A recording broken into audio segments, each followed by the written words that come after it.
Hit TV అభిమాన ప్రేక్షకులకు స్వాగతం. నేను మీ నాగేంద్ర కుమార్.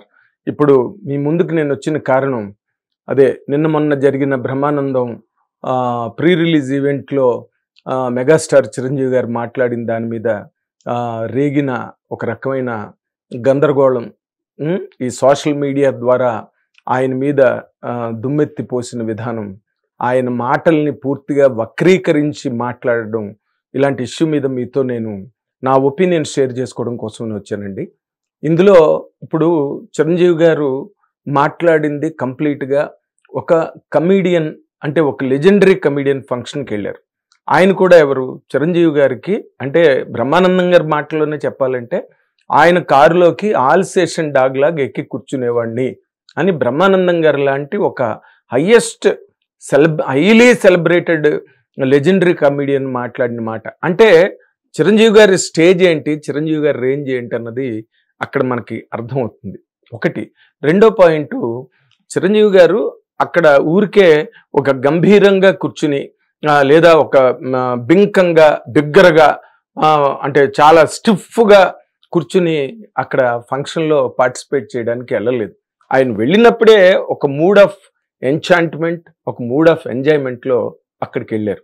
వెళ్ళిన తర్వాత అక్కడ వాతావరణం కూడా ఎలా క్రియేట్ అయింది, అక్కడ యాంకర్ సుమ గారు చాలా అద్భుతంగా ఆవిడ కండక్ట్ చేస్తూ అందరినీ ఆ మూడ్లోకి రప్పించి, అది ఒక కమీడియన్స్ ఫంక్షన్. ఓకే, రేపు సినిమా కంటెంట్ ఎలా ఉంటుంది, బ్రహ్మానందం రేపే రిలీజ్ ఎలా ఉంటుంది అవన్నీ పక్కన పెడితే, బట్ వాళ్ళిద్దరికీ ఉన్న అనుబంధం లేదా ఒక చిరంజీవి గారు లాంటి లెజెండరీ హీరో అక్కడ ఫంక్షన్లో ఉన్నప్పుడు అక్కడ వాతావరణాన్ని కంప్లీట్గా ఆహ్లాదపరచడానికి, వినోదభరితంగా చేయడానికి కావలసిన ఒక మూడ్ని, ఒక అట్మాస్ఫియర్ని ఓ పక్కన సుమగారు క్రియేట్ చేస్తూనే ఉన్నారు. అందులో ఒక తాత గురించి మాట్లాడినా లేకపోతే తను తాతగా మాట్లాడినా కూడా అక్కడ ఆ వాతావరణాన్ని కేవలం డిలైట్ఫుల్గా మార్చడానికి మాత్రమే ప్రతి మాట మాట్లాడడం జరిగింది. కానీ ఆయన వచ్చి నేను మెగాస్టార్ చిరంజీవి, ఈ ఇండస్ట్రీలో నా కన్నా మించిన వాడు లేడు, నన్ను మించిన నన్ను కొట్టిన హీరో లేడు అని అలాంటి మాటలు మాట్లాడడానికి రాలేదు. అవన్నీ బ్రహ్మానందం గారు మాట్లాడారు. ఆయన ఉపన్యాసంలో ఆయన మాట్లాడినప్పుడు ఆడపిల్లల మీద ఈయన ఆడపిల్లలని లేదా స్త్రీ జాతిని కించపరిచి మాట్లాడారు.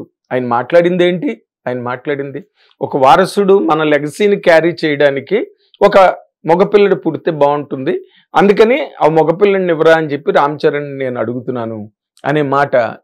ఇదే కంటెంట్ని నేషనల్ మీడియా వాళ్ళు ఎంత జెంటిల్గా హ్యాండిల్ చేశారంటే, ఓకే వాళ్ళ టెర్మినాలజీ, ఆ highest rank language and vocabulary అవన్నీ ఆ రేంజ్లో ఉన్నాయి.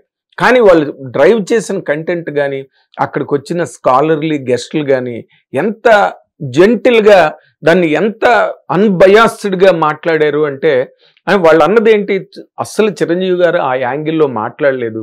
చిరంజీవి గారు ఒక జోక్లాగా, ఒక జోకీగా, ఒక జస్ట్లో మాట్లాడారు. అంటే ఒక హుషారులో మజాక్ అన్న మాట కూడా వాళ్ళు వాడారు. మజాక్లో మాట్లాడారు చిరంజీవి గారు అని చెప్పి ప్రతి గెస్టు ఓ టైమ్స్ నవ్లో కానీ లేకపోతే ఇంకొక నేషనల్ ఛానల్లో కానీ మాట్లాడినప్పుడు వాళ్ళు అలా మాట్లాడారు. కానీ మనకి ఇక్కడ తెలుగులోకి వచ్చేసరికి ఆ మాటలు ఎలా మారాయంటే, చిరంజీవి గారికి బుర్ర లేదు, చిరంజీవి గారికి బుద్ధి లేదు, స్త్రీ జాతిని అవమానం చేశారు అని ఇలా మాట్లాడడం మొదలెట్టారు సోషల్ మీడియాలో. ఓకే, సోషల్ మీడియా ఏమవుతున్నదంటే జరిగిన ఒక కంటెంటు, ఒక జరిగిన ఇన్సిడెంట్ ఏదైనా ఉంటే కనుక దానికి ఎక్స్టెన్షన్స్ ఇస్తున్నారు. ఆ ఎక్స్టెన్షన్స్ కూడా ఎట్లాగా, ఎవరి డిస్క్రిప్షన్ బట్టి వాళ్ళు, ఎవరి డిస్క్రిమినేషన్ బట్టి వాళ్ళు, ఎవరి పంధాలో వాళ్ళు, ఎవరి స్వతంత్రతతో వాళ్ళు, ఎవరికి నచ్చిన రీతిలో వాళ్ళు వాటికి ఎక్స్టెన్షన్స్ ఇస్తున్నారు. ఇది వాళ్ళ స్టార్ట్ అవ్వలా. నాగ చైతన్య సమంతకి మధ్యలో ఏదో ప్రాబ్లం వచ్చినప్పుడు social media has made a very big role there. తర్వాత అల్లు అర్జున్ ఇష్యూ స్టార్ట్ అయినప్పుడు కూడా అది కూడా కంప్లీట్గా that was also completely diverted by the posts in social media. ఒక ట్విట్టర్ కావచ్చు, ఇన్స్టాగ్రామ్ కావచ్చు, లేకపోతే ఇంకోటి కావచ్చు, అది కంప్లీట్గా ఒక వరస్ట్ సిచ్యువేషన్కి వెళ్ళిపోయే వరకు కూడా ఈ సోషల్ మీడియా అనేది ఎక్స్టెన్షన్ ఇచ్చుకుంటూ వచ్చింది. ఇప్పుడు ఈ సందర్భంలో అలాగే మోహన్ బాబు గారి ఇష్యూ జరిగినప్పుడు కూడా ఇప్పుడు చిరంజీవి గారు మాట్లాడింది కంప్లీట్గా సంసారపక్షమైన మాట.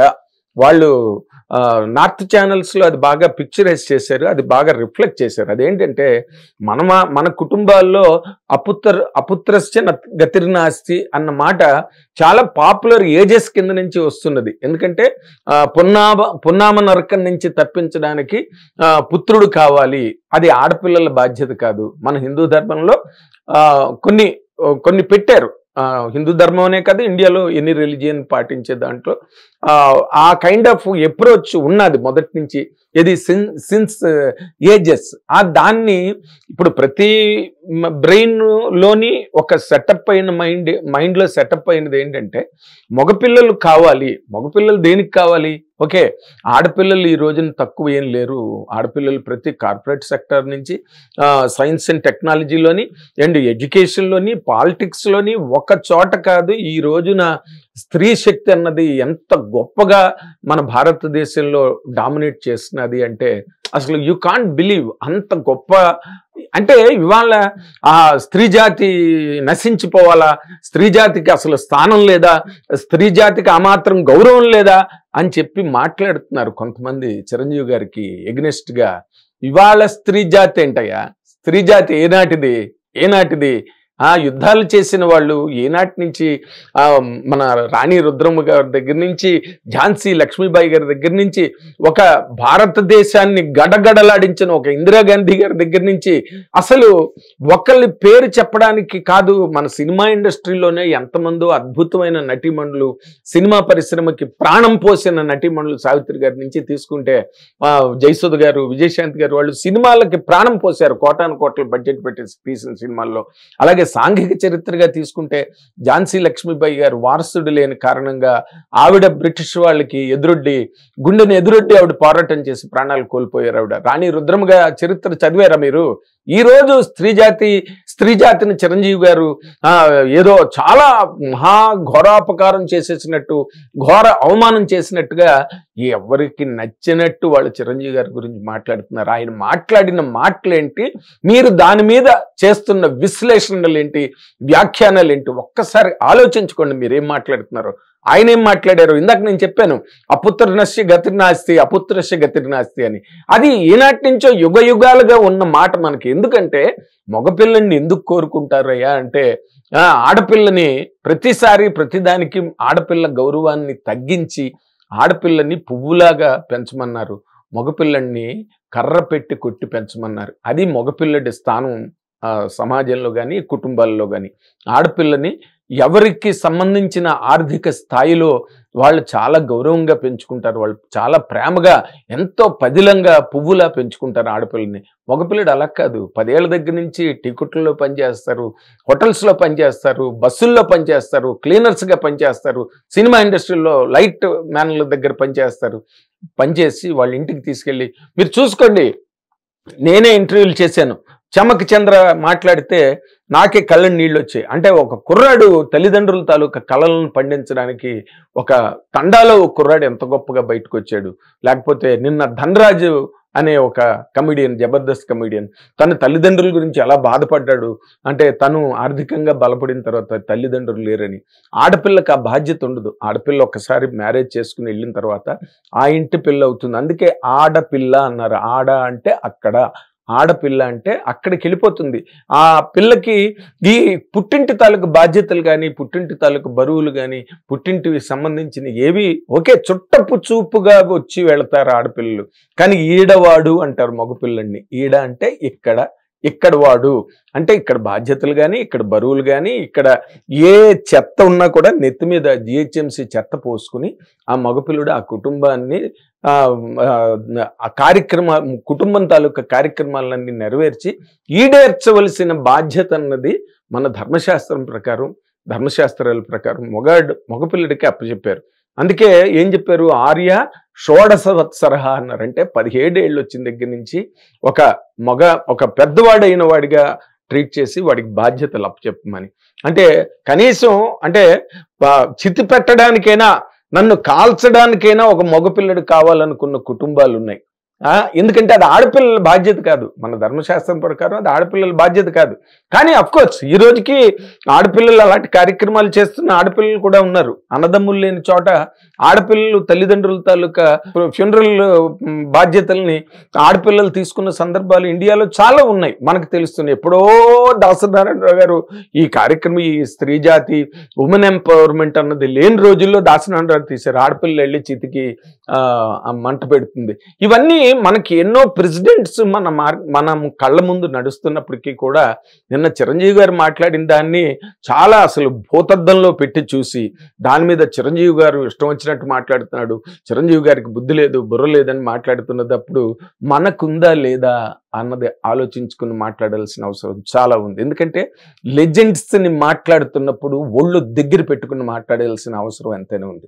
ఈ మధ్య నేను కొన్ని వీడియోలు చూశాను, వాళ్ళు మాట్లాడుతున్న మాటలకి అసలు జరిగిన దానికి ఏ రకమైన సంబంధం లేదు. ఓకే, రాజకీయాలు ఇదే జనసేన పిఆర్పిఏ జనసేనగా ఆవిర్భవించింది అని మాట అన్నారు. ఎందుకన్నారా మాట అసలు అక్కడ కార్యక్రమం జరుగుతున్న లైలా హీరో ఎవరైతే విశ్వక్సేన్ ఉన్నాడో, విశ్వక్సేన్ వాళ్ళ ఫాదరు కరాటే రాజు గారు పిఆర్పి సభ్యుడు. ఆయన ఆ రోజు లైలా ప్రోగ్రాంలో చెప్పాడు కదా, మా కారు మొత్తం తగలబడిపోయింది, కానీ అప్పుడు చిరంజీవి గారు ఫోన్ రాగానే మేము అది మర్చిపోయాము అని చెప్పి లైలా ఫంక్షన్లో విశ్వక్సేన్ మాట్లాడాడు. ఆ యాస్పెక్ట్లో పిఆర్పికి సంబంధించిన ఒక సైనికుడు, ఒక సభ్యుడు అక్కడ వేదిక మీద ఉన్నప్పుడు ఆయన జనరల్గా మాట్లాడింది. ఎందుకంటే వాళ్ళ సొంత తమ్ముడు, స్వయానా తమ్ముడు. మనం చూడలేదా పవన్ కళ్యాణ్ గారు గెలవగానే డైరెక్ట్గా ఇంటికి వచ్చి చిరంజీవి గారి కాళ్ళ మీద మోకరిల్లి సాష్టాంగ నమస్కారం చేసి, అక్కడ నరేంద్ర మోడీ గారు వచ్చినప్పుడు కూడా స్టేజ్ మీద చిరంజీవి గారి కాళ్ళకి, అంటే అందరూ ఆశ్చర్యపోయారు, చిరంజీవి గారిని దాటి వెళ్ళిపోతున్నాడు, రజనీకాంత్ని పలకరించడానికి వెళ్ళిపోతున్నాడు, కనీసం చిరంజీవి గారిని పలకరించలేదంటే ఒక్క లిప్త పాటు అందరూ కూడా షాక్ అవుతున్న టైంలో మళ్ళీ పవన్ కళ్యాణ్ గారు వెనకాతలకు వచ్చి ఆయన కాళ్ళకి, చిరంజీవి గారు అంటే వాళ్ళ పెద్దన్న గారు కాళ్ళకి దండం పెట్టి, మీకు తెలుసా మాస్టర్ 100 days ఫంక్షన్ వైజాగ్లో జరుగుతున్నప్పుడు కోటాను మంది ప్రజలు, అభిమానులు అక్కడికి వచ్చి ఒక జనసముద్రంలాగా ఉన్న చోట పవన్ కళ్యాణ్ గారు మొట్టమొదటి వేదిక మీద మాట్లాడిన సందర్భం అది. ఆ రోజు ఏం మాట్లాడారో తెలుసా? ఏదో పవన్ కళ్యాణ్ గారు ఇంకేదో మాట్లాడేస్తారని ఎక్స్పెక్ట్ చేస్తుంటే ఆయన ఒక్కటే మాట్లాడాడు, మీలాగే నేను కూడా చిరంజీవి గారి అభిమానిని, ఒక అభిమానిగా మాత్రమే నేను ఇక్కడికి వచ్చి స్టేజ్ మీద మాట్లాడుతున్నానని. ఆయన వ్యక్తిగతమైన జీవితంలో కూడా ఏ రోజు పవన్ కళ్యాణ్ గారు చిరంజీవి గారిని తన అన్నయ్యగా ఆయన భావించలేదు. ఆయన ఎప్పుడూ ఒక లెజెండరీ యాక్టర్గా, ఒక ఆదర్శప్రాయమైన నటుడిగా మాత్రమే పవన్ కళ్యాణ్ గారు ఎప్పుడూ కూడా ఆయన్ని పరిగణించారు, అలాగే ఆయన్ని ఆరాధించారు, నెత్తి మీద పెట్టుకుని ఆయన ప్రతి క్షణం బతికే మనిషి పవన్ కళ్యాణ్ గారు. సో ఆ చనువో, ఆ ఓనర్షిప్, లేకపోతే ఆయనకుండే పవన్ కళ్యాణ్ గారి మీద ఉండే ఒక రక్తబంధం ఏదైతే, రక్త సంబంధం ఏదైతే ఉందో దానికి సంబంధించి ఆయన పిఆర్పిఏ ఈ రోజున జనసేన అంటే తన తాలూకు ఐడియల్స్ తను చేయలేకపోయింది, తన తమ్ముడు చేశాడు అనే ఒక ఆ ఆనందం అసలు ప్రతి క్షణంలోని ఆయన మీకు స్టేజ్ మీద ఆ రోజు నరేంద్ర మోడీ గారు వచ్చినప్పుడు ప్రమాణ స్వీకారం టైంలో పవన్ కళ్యాణ్ గారు ప్రమాణ స్వీకారం చేస్తుంటే చిరంజీవి గారి విజువల్స్ ఇప్పటికైనా చూడండి, ఆయన ఎంత తన్మయత్వంతో అసలు గాఢమైన పరవశంలో ఆ రోజున చిరంజీవి గారు ఉన్నారు. నేను ఏదో చిరంజీవి గారి అభిమానులాగా చిరంజీవి గారిని నెత్తి మీద పెట్టుకుని మాట్లాడడానికి రాలేదు ఇక్కడికి. కానీ మనం మాట్లాడేటప్పుడు, ఎవరి గురించైనా మాట్లాడేటప్పుడు, కపిల్ దేవ్ గారు ఇప్పుడు ఒక ఫంక్షన్లో మాట్లాడుతూ నేను బాల్ పట్టుకుని పరిగెట్టి వెళ్ళి బౌల్ చేయగానే ఎంపైర్ నోబాల్ అన్నాడు. అంటే నా భార్య ఇంటికి వెళ్ళగానే అడిగింది, నువ్వు అంత దూరం పరిగెట్టి వెళ్ళి అయితే బాల్ లేదా అంది, బాల్ వేయలేదా నువ్వు అంది నన్ను, అది ఆమెకున్న నాలెడ్జ్ అన్నాడు. అంటే కపిల్ దేవ్ గారు తన భార్యని, స్త్రీ జాతిని అవమానం చేసి, వాళ్ళని కించపరిచి, వాళ్ళ తాలూకా గౌరవ ప్రతిపత్తులను రోడ్డు మీద కీడ్చాడా కపిల్ దేవ్ గారు? నిన్ను మాట్లాడింది చిరంజీవి గారు. ఏంటి ఇప్పుడు లెగసీ అంటే, ఇప్పుడు చిరంజీవి గారి ఇంట్లో ఆయన మనవలతో ఎన్ని వీడియోలు సోషల్ మీడియాలో అప్లోడ్ చేశారు, ఎన్ని చోట్ల ఆయన తన మనవరాల గురించి మాట్లాడతారు. పైగా వాళ్ళ ఇంట్లోనే ఆయన ఒక డాక్టర్ని, అంటే ఉమెన్స్ ఎంపవర్మెంట్, ఊరికే ఇంట్లోనే ఉండండి, నేను మెగాస్టార్ని కాబట్టి మీరు బయటకు రాకూడదు, గౌరవాలు పోతాయి మన గౌరవాలు అని ఆయన అన్నారా? ఒక ఆడపిల్లని తీసుకొచ్చి, ఒక డాక్టర్ని తీసుకొచ్చి ప్రొడ్యూసర్ని చేశారు.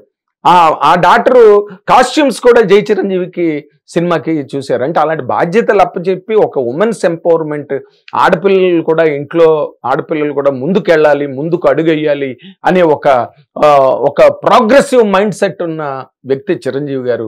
ఇంకో పక్కన నాగబాబు గారు అమ్మాయి, ఆ అమ్మాయి కూడా మొత్తం అన్ని బ్యారియర్స్ని దాటి సినిమాలు బ్రహ్మాండం, కమిటీ కుర్రాళ్ళు లాంటి సూపర్ డూపర్ హిట్ సినిమా ఎవరూ చేయలేపని గొప్ప ప్రయోగం 12 మంది కొత్త నటులతో, కొత్త దర్శకుడితో కొణిదెల నీహారిక చేయడం మనం చూసాం. నాగబాబు గారు ఎంతో ఎంకరేజ్ చేసి వాళ్ళ మెంటాలిటీసే వేరు, వాళ్ళ మైండ్ సెట్సే వేరు. చిరంజీవి గారు వాళ్ళ బ్రదర్స్ తాలూకు మెంటాలిటీస్. కానీ మనం అవన్నీ అక్కర్లేదు. ఏం కావాలి మనకి?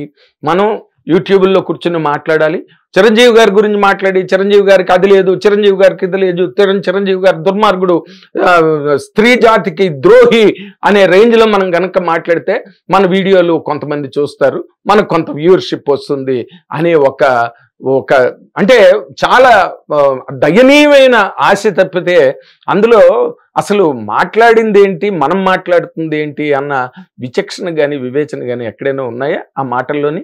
ఆయన చిరంజీవి గారు మాట్లాడింది కేవలం నేను లేడీస్ హాస్టల్ మాది అని. అంటే ఎంత ఫండీగా మాట్లాడారు చిరంజీవి గారు. ఆయన పైగా ముఖ్యంగా అక్కడ గుర్తుపెట్టుకోవాల్సింది ఏంటి, ఆయన మెగాస్టార్ చిరంజీవి గారు ఎవరు కాదనలేదు. కానీ ఆయన అక్కడికి వెళ్ళినప్పుడు అక్కడ ఆ సందర్భం ఏ విధంగా రిఫ్లెక్ట్ అయింది, ఆ బ్రహ్మానందం గారి క్యారెక్టర్ తాత. సో ఈయన కూడా తాతలాగే మాట్లాడారు. ఏ తాతలైనా మనం చూడలేదా? ఇంట్లో ప్రియురాలు ఇంట్లో ఇల్లాలు వంటింట్లో ప్రియురాలు సినిమా మనం చూడలేదా? దానిలో కోట శ్రీనివాసరావు గారు ఏ విధంగా అసలు వాళ్ళ వంశం అభివృద్ధి చెందడం కోసం ఆయన ఎంత తాపత్రయపడిపోతాడో తాతగా మీరు చూడలేదా? ఇవన్నీ సినిమాలు కాదు, ఇవన్నీ నిజాలు. ఓకే, ఆడపిల్లలు పుడితే ఆడపిల్లల్ని అప్పులు చేసి ఆస్తులు అమ్మి కూడా ఈ రోజున ఇంజనీరింగ్లు, డాక్టర్లు చదివిస్తున్నారు, యుఎస్ఎల్ పంపిస్తున్నారు, ఎంఎస్ఎల్ చదివిస్తున్నారు పేరెంట్స్ అందరూ. దానికి అలాంటి వాటికి చిరంజీవి గారు ఎంతమందికి హెల్ప్ చేస్తున్నారో మీకు తెలుసా? ఉమెన్ ఎంపవర్మెంట్ గురించి చిరంజీవి గారు ఎంతమందికి వెనకాతల బ్యాక్ ఎండ్లో సపోర్ట్ ఉన్నారో మీకు తెలుసా? ఎవరికైనా ఈ మాట్లాడుతున్న వాళ్ళు, చిరంజీవి గారి గురించి ఎగ్నెస్ట్గా మాట్లాడుతున్న వాళ్ళు మాట్లాడచ్చు, ఎగ్నెస్ట్గా తప్పేం లేదు. అంటే ఒకవేళ ఆయన అంత తప్పిదవే గనక మాట్లాడి ఉంటే, ఆయన మాటల్లోంచి అటువంటి నేర ప్రవృత్తి గల మాటలు అట్లీస్ట్ మానసికంగా ఆయన ఆలోచనలోనైనా ఉన్నది అనుకున్నప్పుడు మాట్లాడచ్చు, ఎవరైనా మాట్లాడచ్చు. కానీ ఆయన మాట్లాడిన మాటలు చాలా సహృదయపూర్వకంగా, భరితంగా మాట్లాడినవి. పైగా ఒక తాత స్థానంలో ఉన్న మాటలు అవన్నీ కూడా. వాటిని కూడా వక్రీకరించి మాట్లాడడం. ఆయన అన్నది ఇప్పుడు నిజంగానే రామ్ చరణ్ అనే అబ్బాయి అక్కడ ఫ్యామిలీలో ఉన్నాడు కాబట్టి చిరంజీవి గారు హీరోగా ఆడపిల్లల్ని హీరోగా ఇంట్రడ్యూస్ చేయగలరా? ఆడపిల్లలకి బాధ్యతలన్నీ అప్పచెప్పి రోడ్డు మీదకి వెళ్ళిపోమ్మా నువ్వు చేసుకురా అని చెప్పగలరా? ఏ తల్లి తండ్రి అయినా చెప్పగలరా? అంటే అర్ధరాత్రి అపరాత్రి నువ్వు వెళ్ళిపోమ్మా, అదే మగపిల్లడైతే నువ్వు అక్కడికి వెళ్ళి అది పట్టుకురా, మెడికల్ షాప్కి మందులు అర్జెంటుగా పట్టురా అని 1 గంటకి పంపిస్తారు. ఓకే, ఆడపిల్లలు మిడ్ నైట్ మన ఏది సైబరాబాద్లో చూస్తే చాలామంది ఆడపిల్లలు స్కూటర్ వేసుకుని ఉద్యోగం కంప్లీట్ చేసుకుని ఇంటికి వచ్చిన సందర్భాలు మనం కళ్ళతో చూస్తుంటాం. కానీ అదే దిశ కేసు ఏమైంది? ఆడపిల్ల అర్ధరాత్రి అలా రాత్రి వేళ అలా వెళ్ళినప్పుడు మనం చూడలేదా? దిశకి ఏం జరిగిందో, ఢిల్లీలో ఏం జరిగిందో చూడలేదా? ఏం మాట్లాడుతున్నారండి, ఏం మాట్లాడుతున్నారు? ఆయన మాటల్లో ఆడపిల్లకి స్వతంత్రత లేదు, ఆడపిల్లలు మాకు అక్కర్లేదు, భగవంతుడా నేను విసిగిపోయిన ఆడపిల్లలతోని అలసిపోయాను, ఈ ఆడపిల్లలతో చికాకు ఎత్తిపోతున్నాను నేను, ఆడపిల్లలు అన్నది వేస్ట్ అసలు కుటుంబంలో, మగపిల్లడు ఉంటే కదా మాకు వెలుగు వెలుతురును అని మాట్లాడాడండి చిరంజీవి గారు. ఏం మాట్లాడుతున్నారు? ఆయన స్టేచర్ ఏంటి? ఆయన ఎంత మానవతా దృక్పథం కలిగిన మనిషి. బ్లడ్ బ్యాంక్, మనకు కూడా సుబ్రహ్మరెడ్డి గారు ఆశ్చర్యపోయారు. అసలు ఈ థాట్ ఎలా వచ్చింది చిరంజీవికని? వందల వేల కోట్లు ఉన్న వాళ్ళు సొసైటీలో లేరా? ఎవరికి లేని ఆలోచన ఎందుకు వచ్చింది ఆయనకి?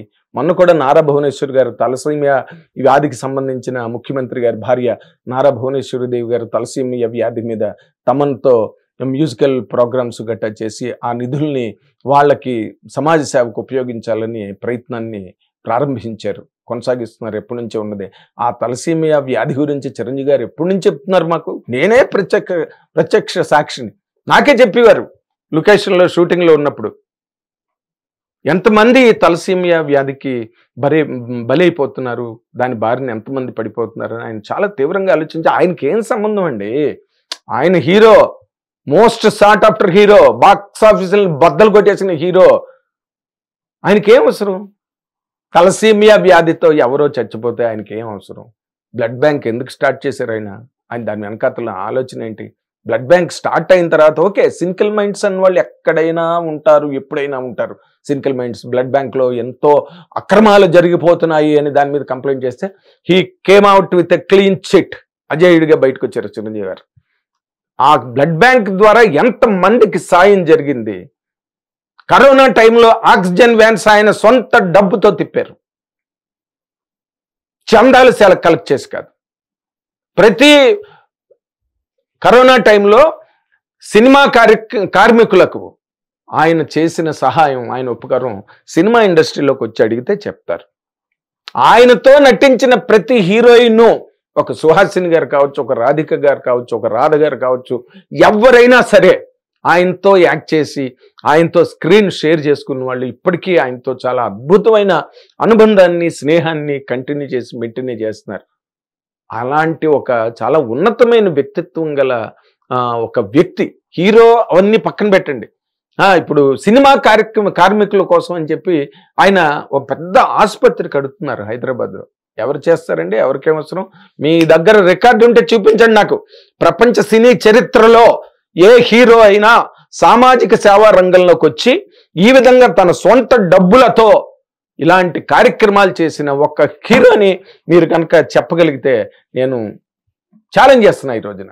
అలాంటి ఒక వ్యక్తి మన తెలుగు సినిమా ఇండస్ట్రీలో మన కళ్ళ ముందుండి, అంతకుముందు రామారావు, నాగేశ్వరరావు కూడా చేశారు. కానీ వాళ్ళు జోలి పట్టుకుని వెళ్ళి నిధులు సేకరించి సినిమా పరిశ్రమ ద్వారా ప్రభుత్వానికి అండగా నిలబడి దివిసీమ ఉప్పెన వచ్చిన టైంలోని వాటిలోని చేశారు. కానీ ఇక్కడ చిరంజీవి గారు తన స్వయంగా తన స్వంత డబ్బులతో ఎంతమందికి అండి ఆడపిల్లలకి జీతాలు కట్టలేని అసిస్టెంట్ డైరెక్టర్లు, కో డైరెక్టర్లు ఉంటే వాళ్ళ ద్వారా వీళ్ళ ద్వారా తెలుసుకుని వాళ్ళకిచ్చి ఆ ఆడపిల్లల చదువుల కోసం అని చెప్పి చిరంజీవి గారు చేసిన సహాయాలు మీకు తెలుసా? ప్రతి వాడికి చిరంజీవి గారి గురించి మాట్లాడడం అనేది ఒక ఫ్యాషన్ అయిపోయింది. ఇలాంటి కార్యక్రమాలు వల్ల అసలు సోషల్ మీడియా అంటేనే భయం కలిగే వాతావరణం అన్నది ఏర్పడుతుంది. Social media is a greatest evolution. అంటే ఒక కామన్ మ్యాన్ తన తాలూకా రైట్ ఆఫ్ ఎక్స్ప్రెషన్ ఇప్పుడు పేపర్కి పంపిస్తే పేపర్ వాళ్ళు వెయ్యకపోవచ్చు, టీవీల్లో చూపించకపోవచ్చు, లేకపోతే ఇంకో వెబ్సైట్లో ఎంటర్టైన్ చెయ్యకపోవచ్చు. బట్ ఈ రోజున సోషల్ మీడియా అన్నది such a greatest platform of self expression and right of expression. ట్విట్టర్లో మీరు ఏదైనా పెట్టచ్చు, ఇన్స్టాగ్రామ్లో మీరు ఏదైనా పెట్టచ్చు, యూట్యూబ్లో మీరు ఏదైనా పెట్టచ్చు. అంత గొప్పగా ఇవాల్వ్ అయిన ఒక ప్లాట్ఫామ్ మీద ఎలాంటి అద్భుతమైన ఆలోచనలు నేను చెప్తున్నా మీకు. టైమ్స్ నవ్లో కానీ మీకు నార్త్లో జరిగిన ఉత్తరాది ఛానల్స్లో వాళ్ళు బ్రహ్మాండమైన స్కాలర్లీ పండిట్స్ వచ్చారు. వాళ్ళు ఎంత బాగా మాట్లాడారు. మజాక్ కరాయ్ చిరంజీవి సబ్నే అని మాట్లాడుతున్నారు. అదే మనం ఇక్కడేం మాట్లాడుతున్నాం? ఏం మాట్లాడుతున్నాం చిరంజీవి గారి గురించి? ఇక్కడ నేను చిరంజీవి గారి గురించి మాట్లాడలేదు. మైండ్ ఇట్, ఒక ఇష్యూ అదే ప్లేస్లో ఎవరున్నా కూడా అది మాట్లాడిన దానిలో అంత అబ్జెక్షన్, అంత అభ్యంతరం, అంటే ఓ తెగబడి మైకుల ముందు, కెమెరాల ముందు పడి గంటల తరబడి మాట్లాడి ఆయన్ని పీక తీసినంత ఉన్నదా అందులోని? కంటెంట్ ఏంటి? ఆయన మాట్లాడింది ఏంటి? మీరు మాట్లాడుతున్నది ఏంటి? మెగాస్టార్ చిరంజీవి అనేది అదొక పెద్ద వేళ్ళు ఉన్నకున్న ఒక మహా సామ్రాజ్యం. మెగా ఫ్యామిలీ, మెగా వడికాలు ఈ ఏడాది వాళ్ళ తాలూకా అచీవ్మెంట్స్ సినిమా ఇండస్ట్రీలో మామూలు ఆ మెగా ఫ్యామిలీవి. ఓ పక్కనేమో పవన్ కళ్యాణ్ గారు డిప్యూటీ సీఎం అయ్యారు, యువతలేమో ఆయన గిన్నిస్ బుక్ ఆఫ్ వరల్డ్ రికార్డ్స్లోకి ఎంటర్ అయ్యారు. అది కూడా వాళ్ళు ఎంత గొప్పగా రాశారు. ఎవరి గురించి రాయలేదు. అలాగే అవార్డు ఇస్తారా, అయిపోయింది, క్లోజ్, నువ్వు ఇంకా రాసుకోవచ్చు Guinness book of world records గ్రహీత, అవార్డు గ్రహీత అని. కానీ వాళ్ళు ప్రత్యేకంగా వాళ్ళ బ్లాగ్లో రాశారు, మేము not only for his talent to perform those many dances and those many steps, played for those many steps, but for his humanitarian outlook towards the society and the way he committed himself to the social service. దాన్ని మేము మెచ్చుకున్నాం, అందులో కూడా ఇది ప్రధానమైన భాగం అని చెప్పి Guinness book of world records బ్లాగ్లో రాశారు. ఆయన ఎంత ఉన్నత స్థితికి ఒక పక్కనేమో పిఆర్పి గురించి, జనసేన గురించి సమయం వచ్చింది కదా అంటే ఏది దాన్ని ఏదో అంటారు, బుట్ట దొరికిందిరా కయ్యం అనేదో సామెతలాగా మనకి ఏదో చిన్న మాట దొరకగానే దాని మీద చిలువలు పలువగలుగా అవతల అక్కడ చిరంజీవి గారు ఉన్నారా, చిడతలప్పారావు ఉన్నాడా, లేకపోతే ఇంకొక వ్యక్తి ఉన్నాడా, ఆడ మగ ఏమీ అక్కర్లా, వెంటనే విచక్షణారహితంగా దాని మీద తిరగబడిపోవడం. ఇదేనా రైట్ ఆఫ్ ఎక్స్ప్రెషన్ అంటే? ఇదేనా సోషల్ మీడియా పర్పసెస్? ఆలోచించుకోవాలి. మనం జర్నలిస్టులు అయిన తర్వాత జర్నలిజం అంటే ఏంటి? సోషల్ మీడియాకి వచ్చేసరికి ఏమవుతుందంటే జర్నలిజంతోని ఆ స్టాండర్డ్స్తోని సంబంధం లేదు. ఇవన్నీ self expression platforms. Good, right. నేను ఇందాక చెప్పినట్టుగా ఎక్కడ అవకాశం లేకపోయినా you can just tweet. Public platform, ఎవరైనా ఏదైనా మాట్లాడచ్చు. కానీ మాట్లాడింది ఎంతవరకు విచక్షణాయుతంగా ఉన్నది, అర్థవంతంగా ఉన్నది, మనం ఎంతవరకు సమర్థవంతంగా మాట్లాడాం. ఇప్పుడు ఆయన మాట్లాడిన దానిలో తప్పులెంచి మాట్లాడుతున్నారు, మరి మీరు మాట్లాడిన దానిలో ఎదుటివాడు తప్పులు ఎంచుతాడు అనే ఒక స్పృహ ఉండాలిగా. ఏది అది అడగండి. ఇండస్ట్రీలోకి వచ్చి చిరంజీవి గారి గురించి బయట గట్టు మీద నిలబడి మాట్లాడకూడదు. ఆయన చేసిన దానిలో, ఆయన చేస్తున్న కార్యక్రమాల్లో, ఆయనకున్న మానవతా దృక్పథంలో హీరోగా నేను మాట్లాడట్లేదు. హీరోగా ఆయన ప్రొఫెషన్ అది. He has to stand, he has to get the hits, he has to get the mileage and he must be in a position to delight and impress upon the auditoriums. అది ఆయన job, ఆయన వృత్తి. చచ్చినట్టు చేయాలి. But మానవతా దృక్పథం ప్రకారం ఆలోచిస్తే ఆయన చేసిన కార్యక్రమాలు కనుక మొదటి నుంచి చూసుకుంటే ఎవరికి పట్టిందండి? ఇండస్ట్రీలోనే, సినిమా ఇండస్ట్రీ గురించే మాట్లాడాలంటే కరోనా టైంలో ఎవరికి వచ్చింది ఆ స్పృహ? అరే వీళ్ళందరూ పనులు లేవు వీళ్ళకి, ఇంటి దగ్గర పెళ్ళం బిడ్డలు మలమలం ఆడిపోతారు మనం గనక ముందుకొచ్చి పని చేయకపోతే, ముందుకొచ్చి నిలబడకపోతే అని ఎవరి కోసం చేశారండి చిరంజీవి గారు? అందులో ఆడపిల్లలు లేరా, భార్యలు లేరా? వాళ్ళందరూ ఆడవాళ్ళు కాదా? ఆయన స్త్రీ జాతికి ఎగ్నిస్ట్గా మాట్లాడారా? ఇది యుగ యుగాలుగా వస్తున్నది. ఎందుకంటే మగపిల్లడైతే మనం ఇష్టం వచ్చినట్టు వాడుకోవచ్చు. ఎక్కడికి వెళ్ళరా, అక్కడికి వెళ్ళరా, అది పట్టరా, ఇది పట్టరా, నాన్న నేను ఎండగా ఉంది నాన్న, ఇప్పుడు ఎండ అయితే మాత్రం ఏంటి, ఏమొద్దు నీకు, వెళ్ళవు అని తండ్రి అదలించి బయటికి పంపించగలడు మగపిల్లడిని. నువ్వు చెయ్యాల్సిందే అని కమెంట్ చేయగలడు. ఆడపిల్లని చేయగలరు ఎవరైనా అలాగా? అలాంటిది ఒక మైండ్ సెట్ ఎప్పుడో ఏజెస్ నుంచి వచ్చింది. ఆడపిల్లల్ని అలా సుకుమారంగా గదిలో పెట్టి పెంచడం. ఆఫ్ కోర్స్ ఆడపిల్లలు బయటకు వచ్చారు. ఇవాళ ఏంటి, ఇందాక నేను చెప్పినట్టుగా రాణి రుద్రమదేవి, ఝాన్సీ లక్ష్మీబాయి, సరోజిని నాయుడు గారు, అనిబిసెంట్ గారు, ఒకళ్ళ చరిత్ర నింటా ఉన్నవాళ్ళు.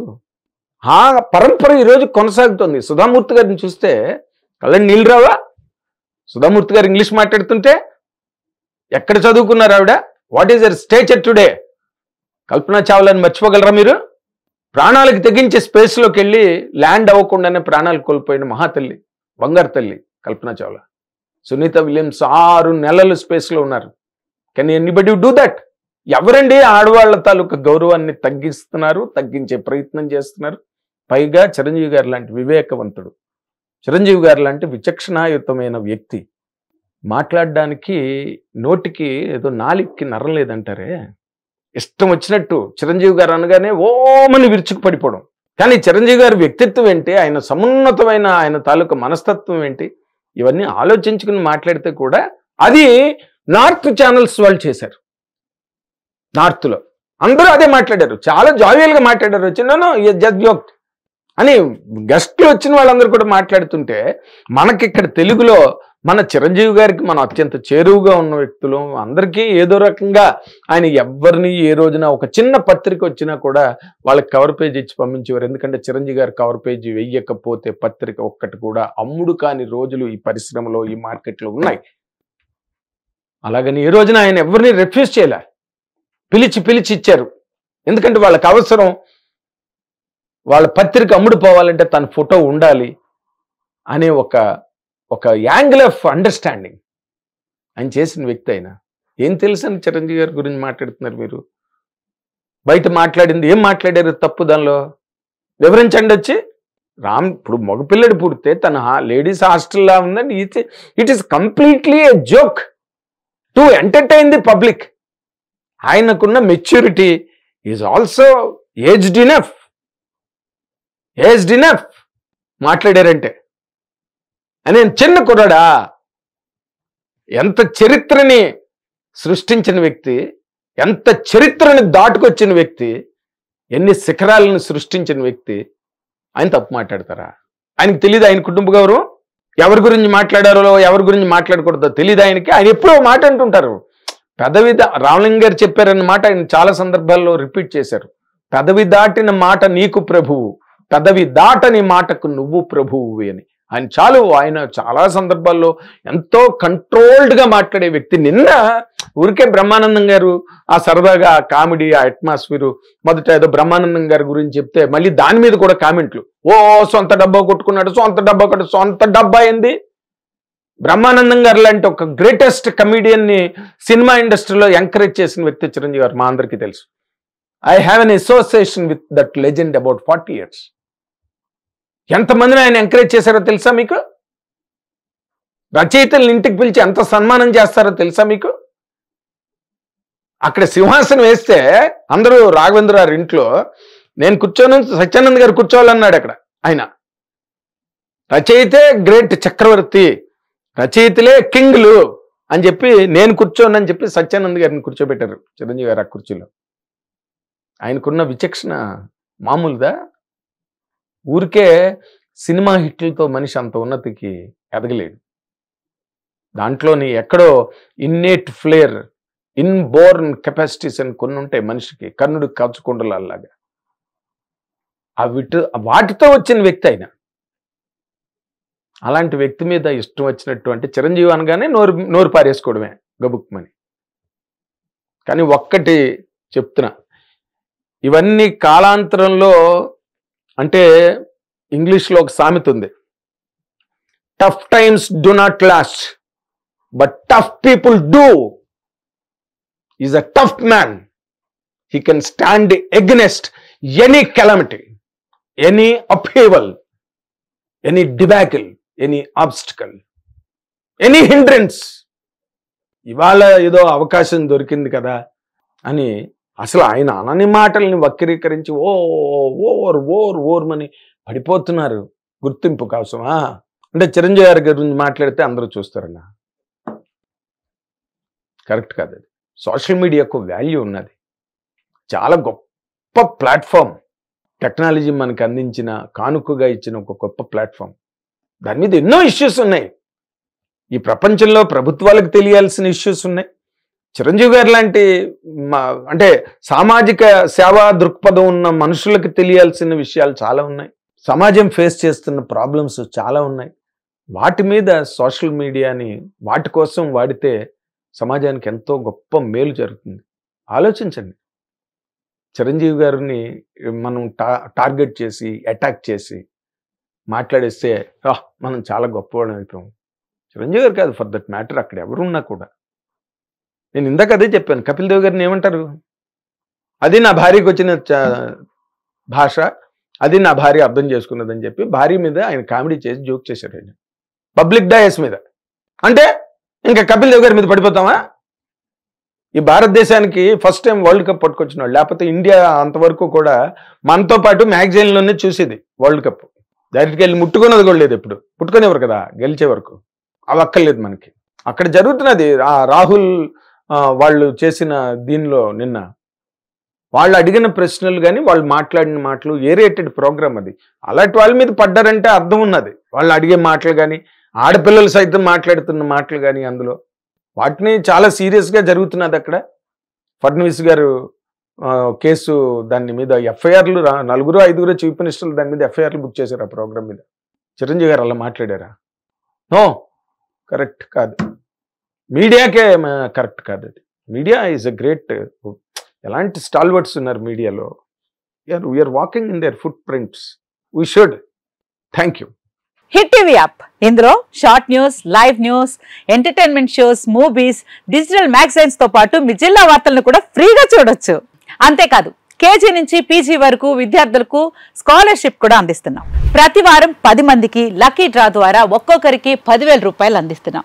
ఇంకెందుకు ఆలస్యం, వెంటనే హిట్ టీవీ యాప్ ని డౌన్లోడ్ చేసుకుని ఫ్రీగా ఎంటర్టైన్మెంట్ పొందండి. Hit TV app. Hit TV app. Please download hit TV app. Hit TV app ని ఫ్రీగా డౌన్లోడ్ చేసుకొని ఎంజాయ్ చేయండి. మీకు నచ్చిన ఎంటర్టైన్మెంట్ కోసం హిట్ టీవీ యాప్ ని ఫ్రీగా డౌన్లోడ్ చేసుకుని ఎంజాయ్ చేయండి. హిట్ టీవీ యాప్ ని డౌన్లోడ్ చేసుకుని ఆస్వాదించండి, ఆశీర్వదించండి. ఇంతమంది సెలబ్రిటీలు హిట్ టీవీ యాప్ ని డౌన్లోడ్ చేసుకోండి అని చెప్తున్నారంటే ఎంత మంచి యాప్ ఆలోచించండి. అమెరికా అమెరికా అమెరికా అమెరికాలో చదవాలనుకునే వాళ్ళకి విశ్వసనీయమైన పేరు మన శౌర్య కన్సల్టెన్సీ. UK లో 1 year masters. UK లో 1 year masters. 2 years work permit up to 5 years visa. Contact Saurya Consultancy. Contact 89851 89851.